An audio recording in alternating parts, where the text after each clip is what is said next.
So, hi guys. Ngayon is 12:33 ng tanghali. So, mamaya pag uwi ni ate, aalis kami. Punta kami sa Ginger. Kaya niluluto ako ngayon ng adobo.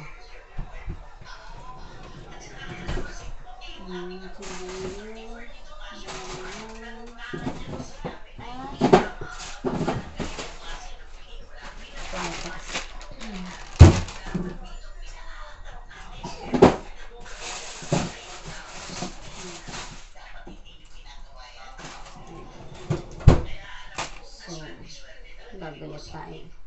Kailangan ko lang kasi magluto ng maaga kasi nga tawag nito, alis kami mamaya, mabilisan pag uwi niya. Alis na kami kaagad. Pagkagaling niya ng work, dito ko na lang ilisa. Magluluto muna tayo guys. So kaya ito pwede ilag. Ayun, para makita nyo. Medyo madilim, pero yan talaga.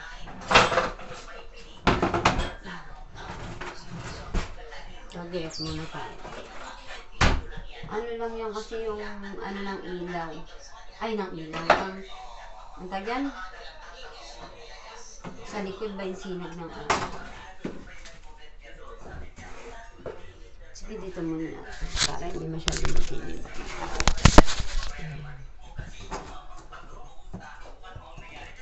Bawang makagat na tayong bawang.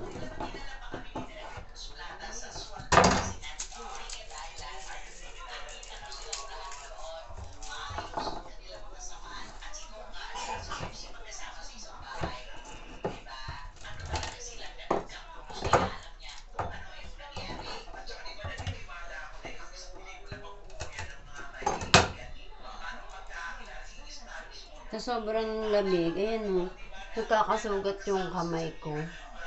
Nagbibitak-bitak. Kahit naglo-lotion ako. Nag-hand cream na ako nito, partida.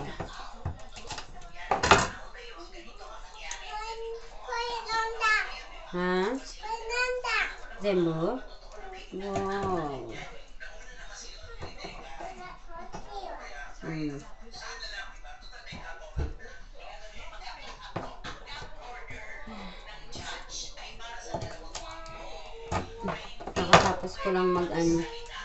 Kakatapos ko lang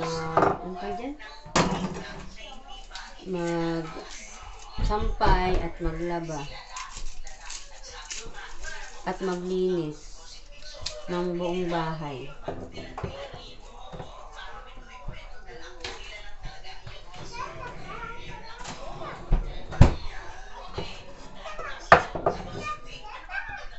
Pagdating ko, na ako kaagad. Nag-vacuum. Naglinis muna ako sa kwarto. Tapos, after, malakas na nito.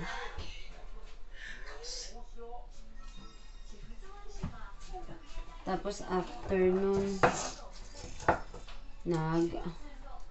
yung labahan.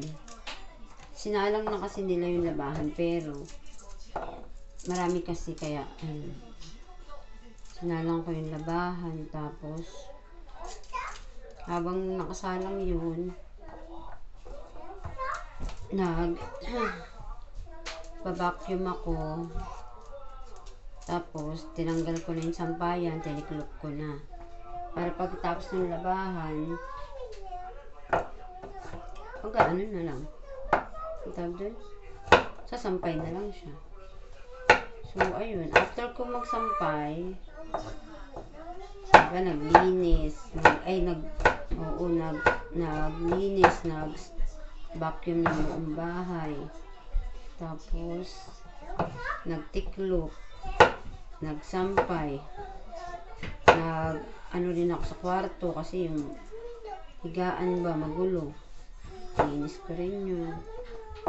Tapos after magsampay. Ito. Bumaba naman ako dito. Dito naman ako nag-vacuum. After ko mag-vacuum, ayan. Ito, nagluluto.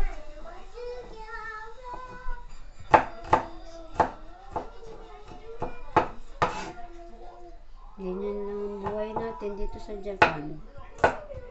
Ang routine natin. Kasi nasa bahay lang tayo. Ang mga bata nag-aaral, nasa school. Sila ate naman nasa work.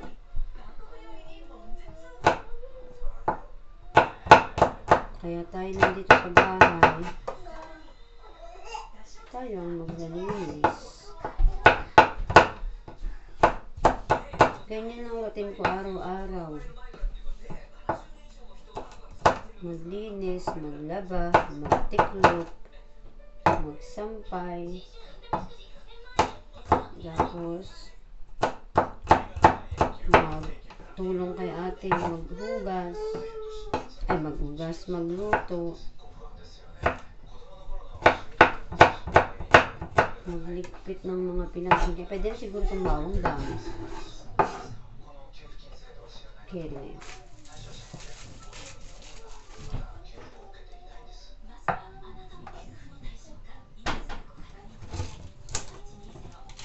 ay, sayang. Dat pala, bumili ako ng itlog ng pugo kahapon. Ay, sa bagay, di ko naman kasi alam na mag-adobo. Para naman may itlog ng adobo yung, ay, may, yung adobo, may itlog ng pugo. Para medyo masaya-saya naman.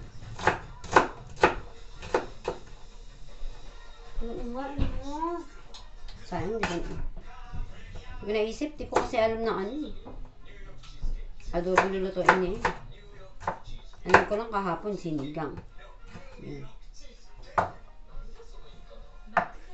Na na na na na na na na na.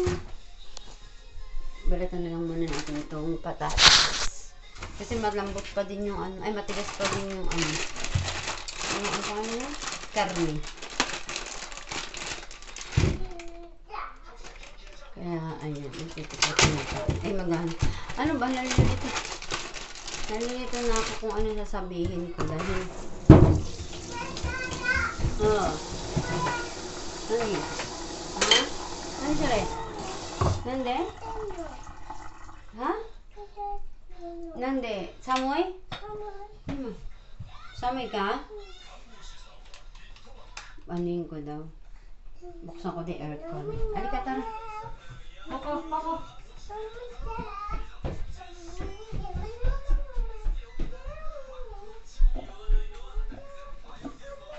Sarap mo yung mga baka naman nakabukas.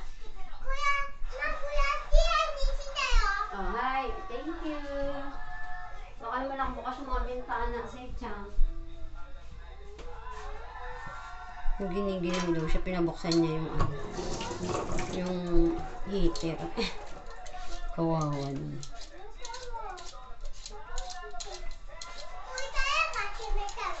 Ha? Nani nga? Wakaranai. Nani, dowa? Mado? Dowa? Tita yata. Nande? Nante? Hai, shimita. Nante? Storm ga kawaisu?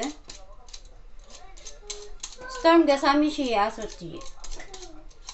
Desho? Samoi. History suwatteるだけあっち。チェインしてないダメよ。ママが言った。チェインしてへんが、ストーンがチェインしてへんは危ないやって。知ってる？せいちゃん。大丈夫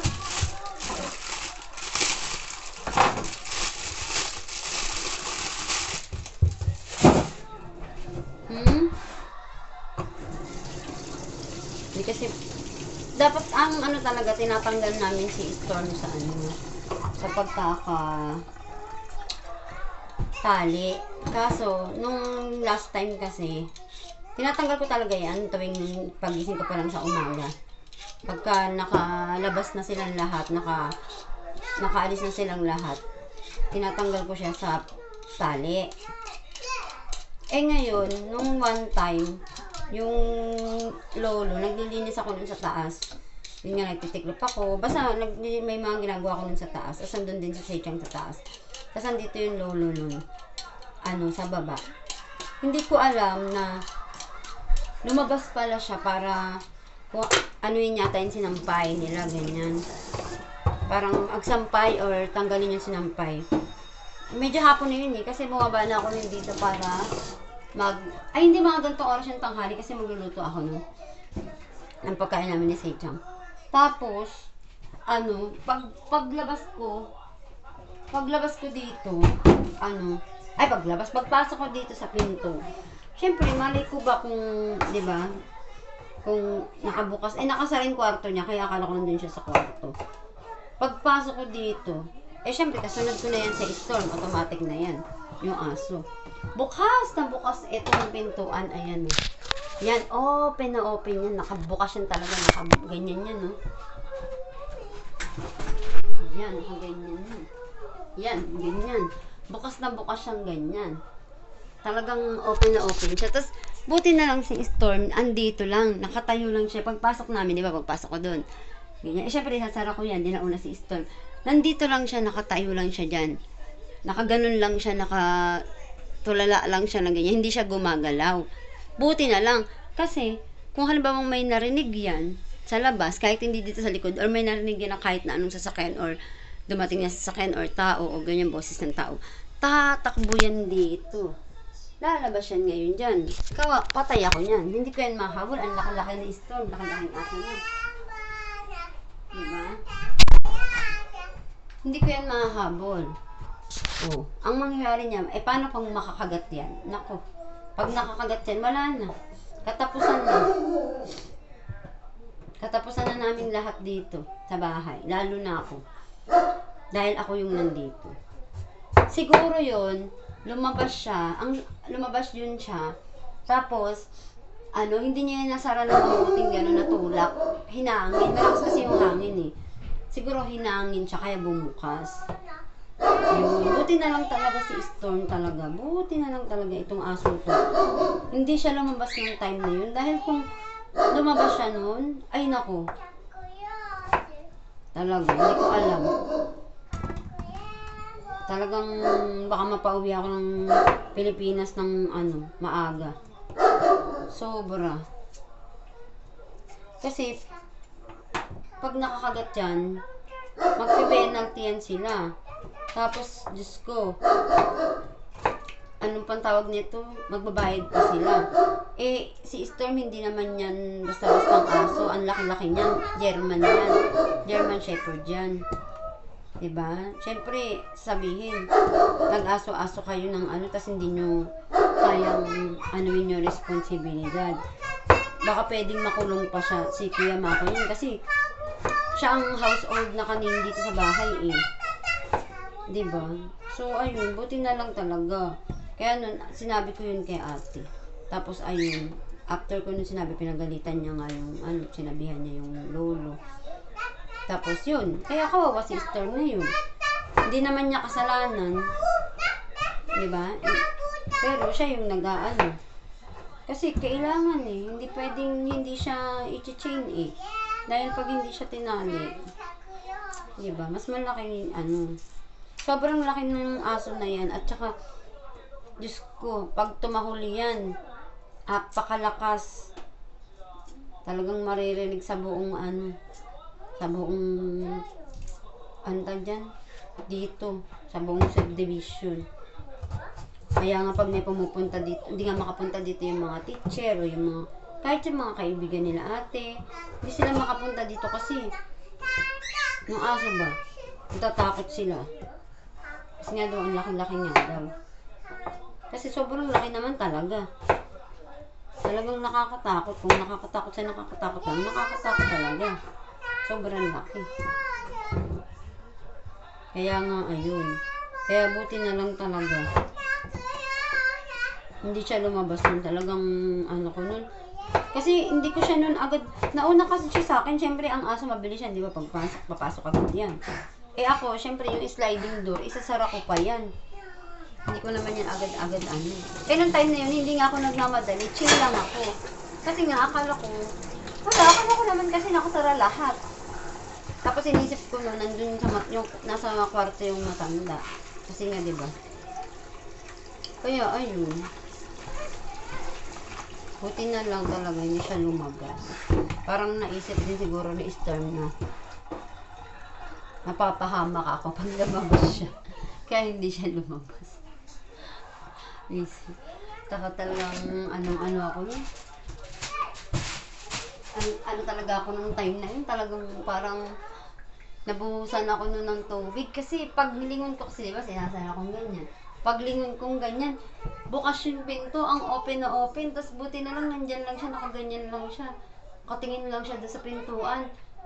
Eh, kung totoosin yung pagsara ko ng dulo ng pinto, pagpasok niya, kung may marinig yun na boses, or sasakyan, or kahit na anong tunog sa labas, ang bilis niyang tatakbo, ang bilis parang natutubak, parang one click lang, takbo na agad. Lalabas siya dyan. O, paano ko hahabulin yan dyan? Iikot yan dyan, o, paano ko siya hahabulin?